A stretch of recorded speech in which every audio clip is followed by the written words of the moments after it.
au verset 22.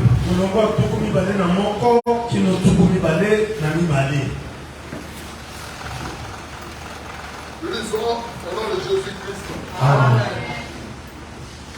Lorsqu'un homme fort et bien armé garde sa maison, ce qu'il possède est en sûreté. Et si un plus fort que lui survient et le tente, il lui enlève toutes les armes dans lesquelles il s'est confié et il distribue ses dépouilles. Amen. Amen. Est-ce que l'Éternel puisse ajouter une bénédiction particulière à cette lecture de sa parole?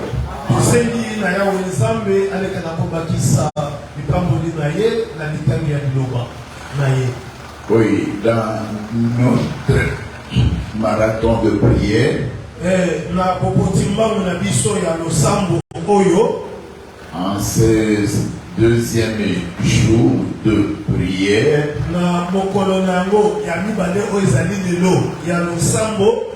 notre thème principal, c'est la fin de toutes choses est proche.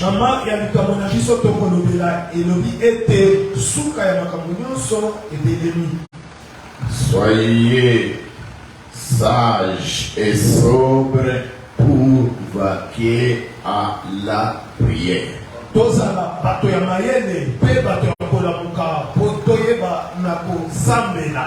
Ce soir, nous parlons comme sous-thème la stratégie du diable pour vaincre le chrétien.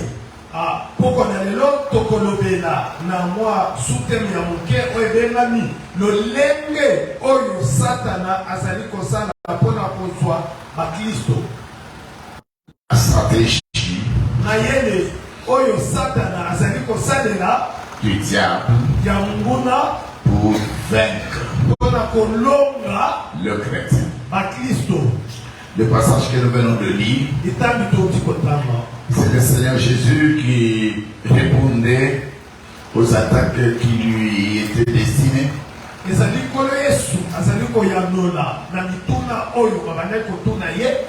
Pendant que les gens, ce ne sont pas des questions, ce sont des attaques parce qu'il disait de lui qu'il est en train de délivrer des gens par l'esprit de Belzéboul.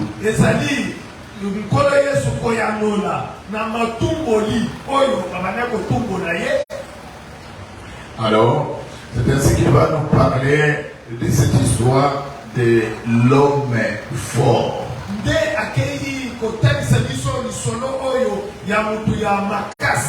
Il nous dit que lorsque un homme est fort, il nous montre quelle est la source de sa force. La force de cet homme, c'est l'arme, les armes qu'il a. Est-ce qu'il dit que lorsqu'un homme fort est bien armé,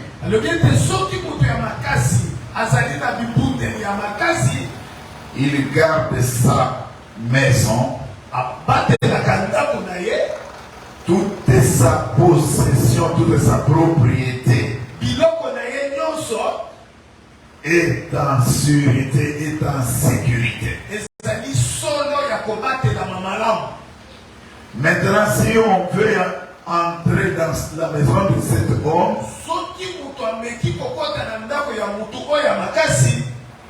il faut d'abord préalable le désarmer. Il faut d'abord prendre les armes. Parce que ce sont ces armes qui le rendent fort.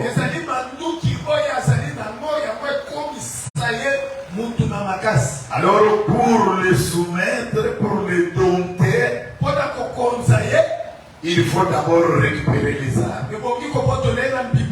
Si vous ne récupérez pas les armes, vous ne pouvez pas les dompter. Il sera toujours très fort. C'est ainsi que le Seigneur nous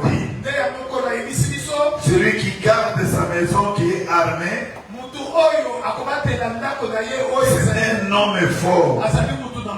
Mais celui qui est plus fort, c'est celui-là qui viendra le désarmer. Bien sûr, là, il parlait de lui et de Satan. Parce que Satan était l'homme fort. Il gardait les gens captifs. Quand lui, Jésus, arrive, c'est lui l'homme le plus fort.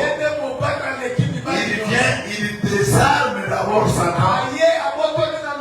Une fois que Satan est désarmé, alors Satan est tombé, Satan a pris la force. Comme vous savez, le diable n'invente rien. Le diable copie ce qu'il voit Dieu faire.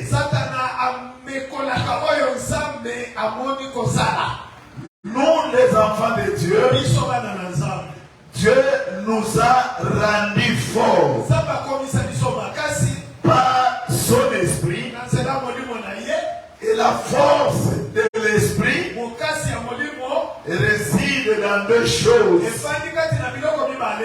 la prière et la parole de Dieu.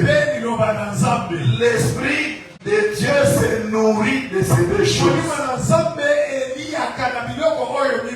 Quand Satan vient pour attaquer un enfant de Dieu, Satan sait très bien que la prière dans la vie d'un enfant de Dieu, c'est ce qui fait la force d'un enfant de Dieu.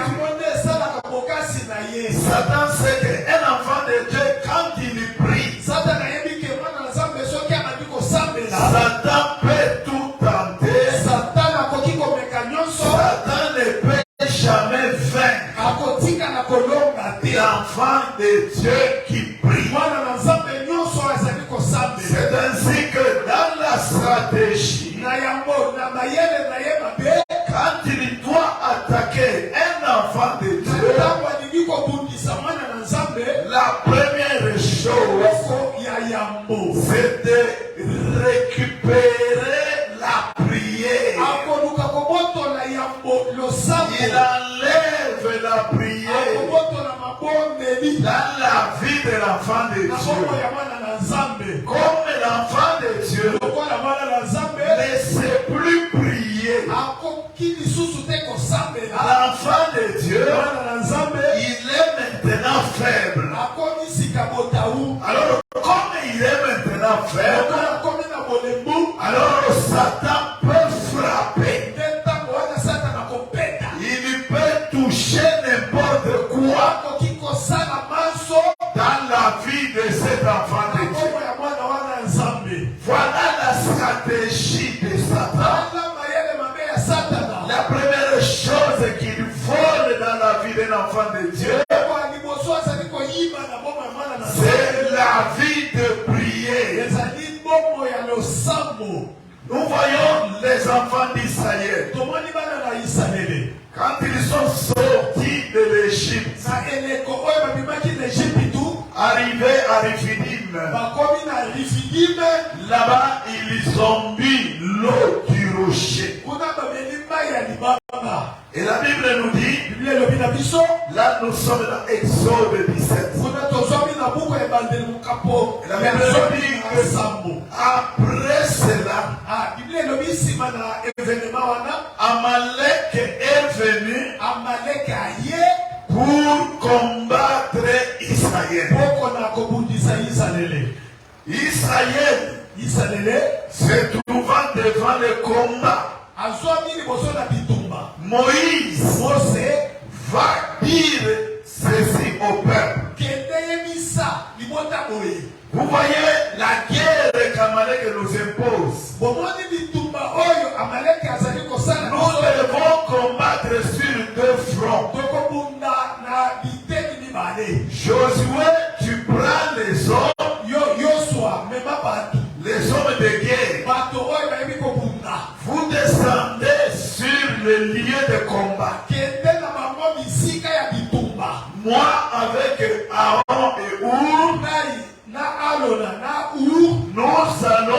monter à la montagne. Arrivé à la montagne, Moïse a commencé la prière. Quand Moïse prie, la Bible déclare sur le front, sur le terrain, Israël est plus fort. Amalek est en train de reculer. Mais quand Moïse s'est fatigué, il a cessé de prier. Immédiatement, Amalek devient de plus en plus fort. Amalek commence à repousser Israël. Donc, Israël, ils ont compris que la victoire, ça ne venait pas du front. La victoire venait de la prière. C'est la prière qui faisait la force d'Israël. Quand Moïse se fatigue, il cesse de prier. Immédiatement, l'ennemi devient de plus en plus fort. Ah, c'est ainsi que les deux compagnons de Moïse vont chercher une pierre pour que Moïse puisse s'asseoir. L'un va lever le bras, l'autre va soutenir l'autre bras. Comme ça, les deux bras de Moïse sont restés levés. Comme les deux bras étaient levés, la Bible déclare Amalek a été frappé. Amalek a été vaincu. Voilà pourquoi celui qui prie doit savoir la victoire de la prière réside dans la persistance, la persévérance de la prière. La prière qui nous donne la victoire, c'est la prière persévérante. C'est la prière consistante. C'est ce que l'apôtre écrit aux Thessaloniciens en leur disant que vous devez prier sans cesse. La prière qui est l'arme, c'est la prière qui ne cesse pas. Faites en tout temps toutes sortes de prières par l'esprit et persévérer. C'est dans la persévérance que nous avons la victoire. Une prière de 2 minutes, 3 minutes. Une prière de 1 jour ou 2 jours. Une prière peut-être une semaine. Après on relâche. Non. Tout ce qu'on avait emmagasiné comme victoire, le moment que la prière cesse, la victoire aussi disparaît. Que Dieu nous bénisse. Le secret du chrétien repose dans la persévérance dans la prière. Quand le chrétien prie, il persévère. L'ennemi ne peut jamais le vaincre. Alors, quand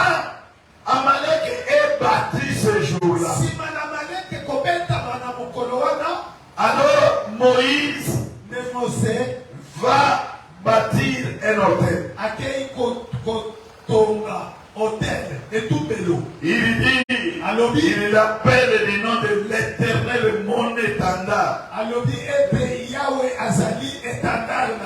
Alors, Dieu lui dit, tu vois ce qui est advenu là. Amalek. Comme Amalek a levé sa main sur le trône de l'Éternel,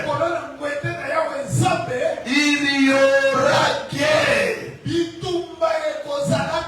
entre l'Éternel et Amalek de génération en génération. La guerre, c'est l'Éternel qui combat contre Amalek. Comme toi et moi, nous avons cru en ce Dieu-là. Voilà pourquoi le diable a fait de nous maintenant ses cibles, ses ennemis. David disait, Éternel, moi je suis l'ennemi de tes ennemis. Je ne peux pas aimer les gens qui sont contre toi. Moi je les hais parce que ce sont tes ennemis.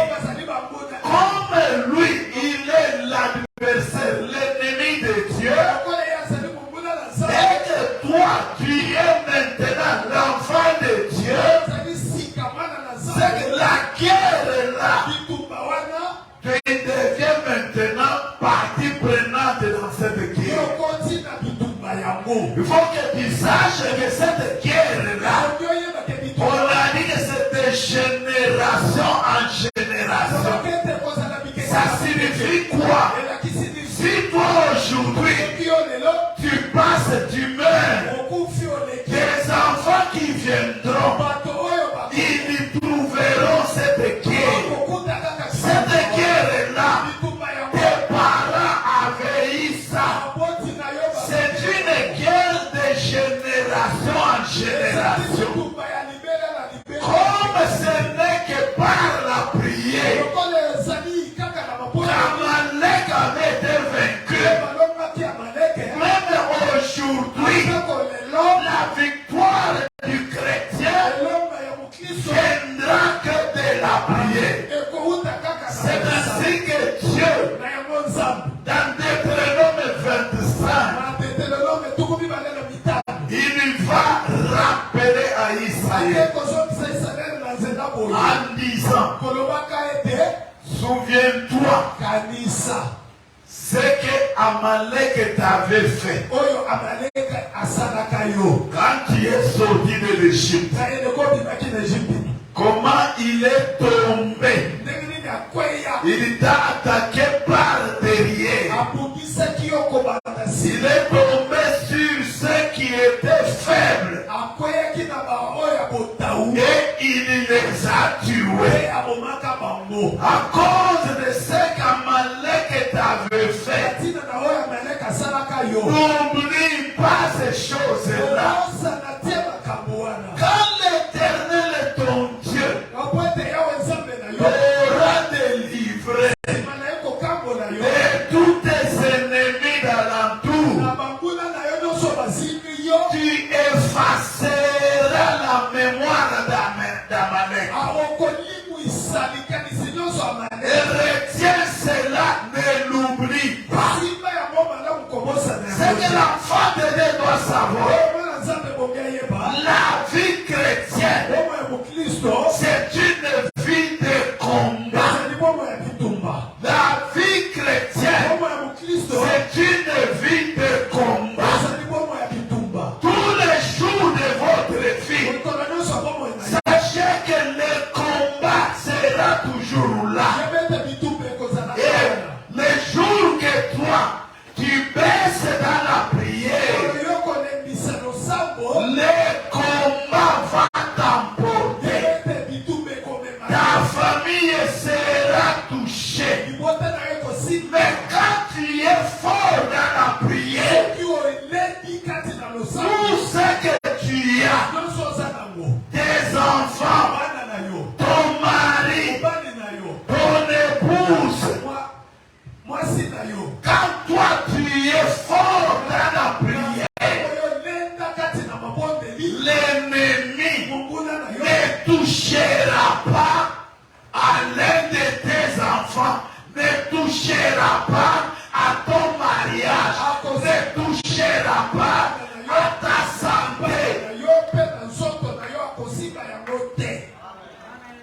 Que Dieu nous bénisse. Amen. Voilà donc pourquoi quand Pharaon a entendu, Moïse lui dit, laissez partir le peuple pour 3 jours de prier. Pharaon a compris que si ce peuple va prier, l'esclavage va se terminer. Il fallait garder le peuple dans l'esclavage. Comment garder le peuple? Pharaon a pris le temps. Le temps, tout ce qu'il pouvait avoir comme temps. Il les a occupés. Aujourd'hui, le diable, il sait.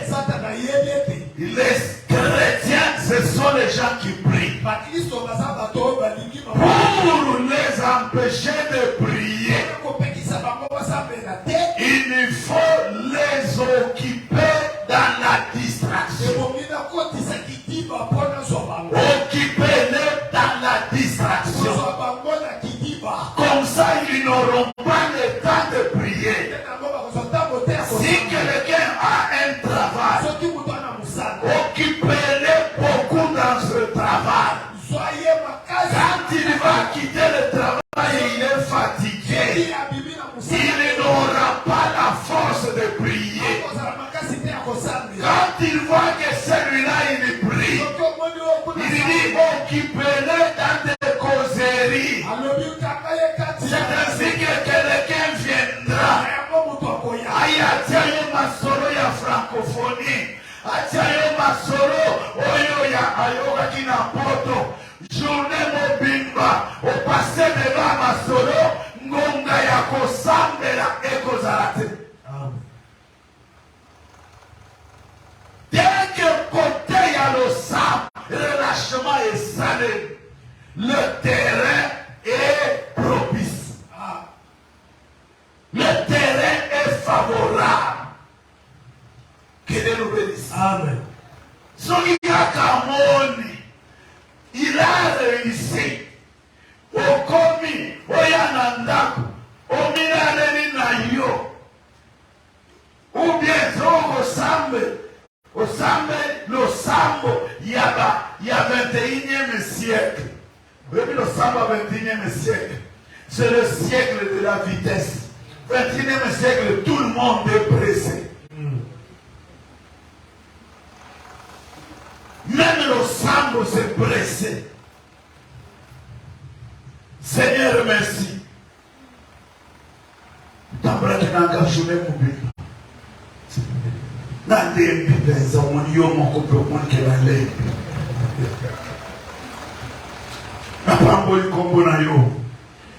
Nalala kaka to kutana na tumbo nkole. Oso sambe. Tongo olamuki. Lero zola mukabui 6h30 ndenge nino la kusakinga te eya nasokola nakende mosala kolo talaka yomoko oyo nalamuki il faut nakoma mosala avant merci kandeko batelaki nga na butu tikala toya kokutana na pourquoi. Voilà la prière du 21e siècle. Voilà la prière des patrons. Voilà la prière des intellectuels. Que Dieu nous bénisse. C'est une stratégie du diable. C'est une stratégie du diable. Que Dieu nous bénisse. Les rayons perdent de prier. Ceux qui ont peur de prier, au père de Péditumba, au père de Péditumba, que Dieu nous bénisse. Amen. Voilà donc pourquoi Balingami n'a pas qu'on a l'élo, n'a chouné à l'élo, Vous pouvez arrêter le message. Nous passons à la prière. Que Dieu nous bénisse.